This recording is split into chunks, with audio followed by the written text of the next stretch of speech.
Alright guys, I did some more modifications here, and I thought I'd show you guys. If you might have remembered before, I had a black shift lever, and it was really the grooves that go into the two roll pins in the tower of the transmission were really worn out and made it real sloppy. So what I did was I bought a couple other transmissions when I went through that whole having to redo the transmission issue, and one of them had the stick on it, the chrome stick, and I believe this was out of, I'm not 100% sure, I mean it should be out of this era truck, but it was either bent forward or something, and it hit the dash if you tried to put it into low or second. So to remedy that, I tried first bending it, but of course it's pretty solid, so I couldn't bend it. So what I did was at the bottom there, below the boot level, I pie cut it with the grinder, and then I bent it down, because once you're halfway through the, more than halfway through the material, it's easy to bend it. I just bent it to close the gap, and then I re-welded it, and this actually made it pretty nice. Now it's it's like right where it needs to be, and it also is a little quicker to shift, because you don't have that huge throw that it had before. It's still a large throw shifter, but it's not as ridiculous as it was because it was so sloppy.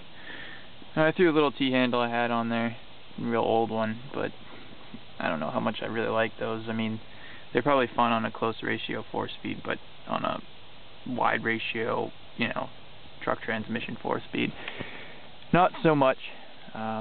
So that's where I'm at with that.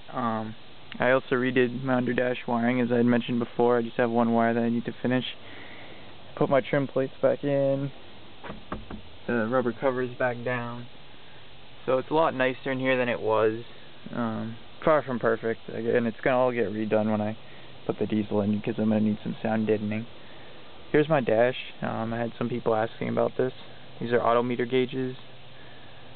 They're okay. I'm not really. I mean, I got them as part of a parts truck, so it wasn't a huge deal, but they're not all that. I mean, I don't think I would spend $1,000 to put these kind of gauges in this truck. If you got a deal on the gauges like I did, yeah, go for it, but I don't think I'd spend the money. I'd rather have a factory tack dash, I think. Just because I like the look of it better. That's pretty much it for in here. As we come outside, you can see that I actually have gone and painted that body color, and as I had expected, you can hardly tell. Looks pretty good. I also cleaned up any rust I saw. My bumper was a little bent up, so I took it all apart and straightened it. As you can see over here, it came in contact with the fender. And over here, it really came in contact with the fender. I replaced all the flathead screws with Allen keyed, or hex head, whatever you want to call them, stainless steel cap screws, so they won't rust and get stuck. And I think it makes it look a little better. Obviously, I repainted this side when I did that, but that was because this side was bent so far back. You can see right there, my front fender got smushed. I will say this: these old school worn bumpers are pretty damn flimsy. I wouldn't try to ram anything with them. They're really good for working on a lifted truck, because you can kneel on them and stand on them. They give you that nice little place to do that, but they're not very strong, the metal on them, so you really don't want to hit anything with them. Yeah. Over here, again, more paint on the fender. As you can see, it's a little bit darker in color, but as the sun gets to it, it'll fade out to the same green as the rest of the truck. Got a lot of dirt on there for some reason. It's like sappy dirt from parking under trees, I think. But over here, you can see this one. Again, I think it really came out nice. I redid my rocker.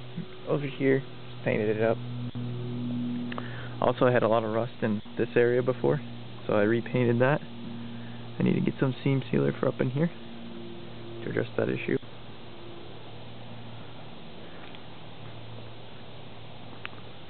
And And this side I just have in primer right now because I'm not really sure how I'm going to go about addressing it. What I really should do is take the steps off, take the fenders off, and redo the side rail, but, you know, that's not going to happen right away. That one I actually plan on replacing, just because I have another one, and it's bent in that front corner. But also, I don't know how well you guys are going to be able to see this, but that's my pinion angle right now.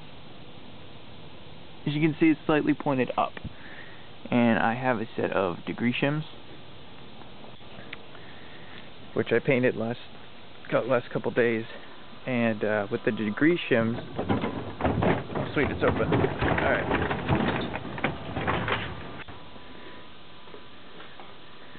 I'll show you guys right here.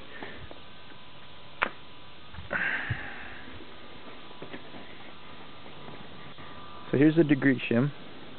It's just that, a shim with an angle degree in it, and this will rotate your pinion angle up or down, depending on what you're trying to do. If you wanted it up, you'd put it in with the wide part towards the back. I want mine down, so I'm going to put the fat part towards the front. And it bolts through using a new spring pin, so it won't fall out or anything like that. You'll notice a lot of the cheaper companies out there, they just have this hole drilled big, and you could just set them in.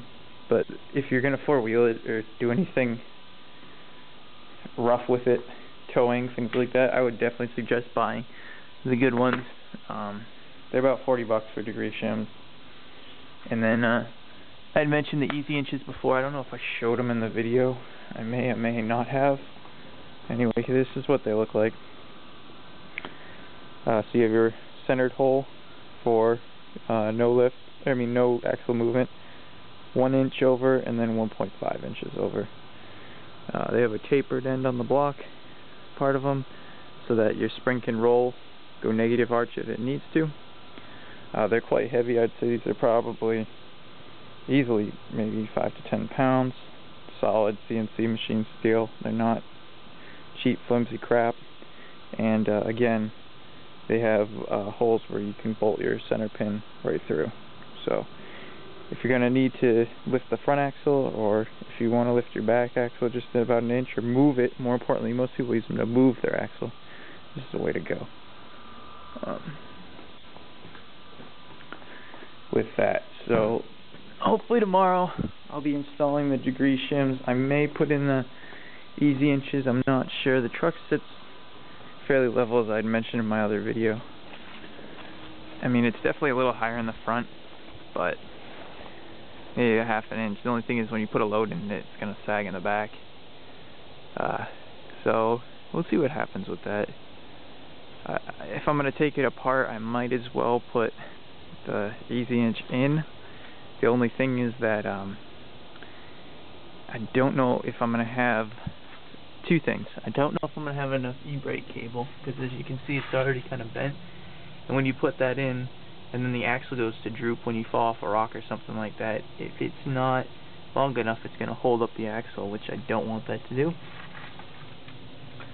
The other thing is my U-bolts. I'm not sure if they're long enough to accommodate that block. So with those two issues, we'll see what happens. Thanks again for watching, guys. Fortunately, I can't get on that today. I gotta work on this thing again. You guys had seen me redo the intake valve on it, and I redid the exhaust valve yesterday, reground it and everything. It was burnt pretty bad. It's a pretty shitty valve. But as you can see right here, this brand new muffler. Look at the color discoloration on that thing. It's been getting so hot that it's discoloring like that. It's been shooting flames out of this hole and everything. So there's a couple things that could cause that. Incorrect fuel mixture, which is what I'm leaning toward right now. Points, or your ignition timing could be too far advanced. Yeah, advanced, not retarded. Okay, advanced. Or, again, burnt valve. If I had a compression tester, I could test the compression. That would eliminate the valve issue. But I believe it's either a fuel delivery issue or a points issue. So something I'm going to look into and see if I can get that straightened out. Because, as you can see, the leaves are falling. We need to use this machine. As I mentioned earlier, I'm just really not a big Briggs & Stratton fan. They just never seem to work for me. So,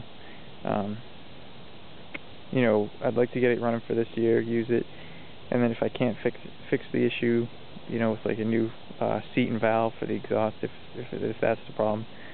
If that's not the problem, you know, of course I need to compression test it first. But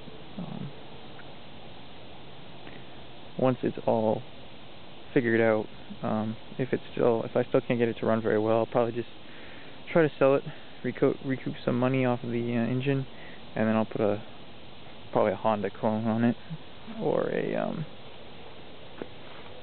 probably a Honda clone, or maybe a real Honda if I could find one. They just seem to run so much better. I don't know. Overhead valve too. That does seem to help over the flatheads. But anyway, get working on that today, and I got some more sanding to do on the boat. So I'm gonna get to it.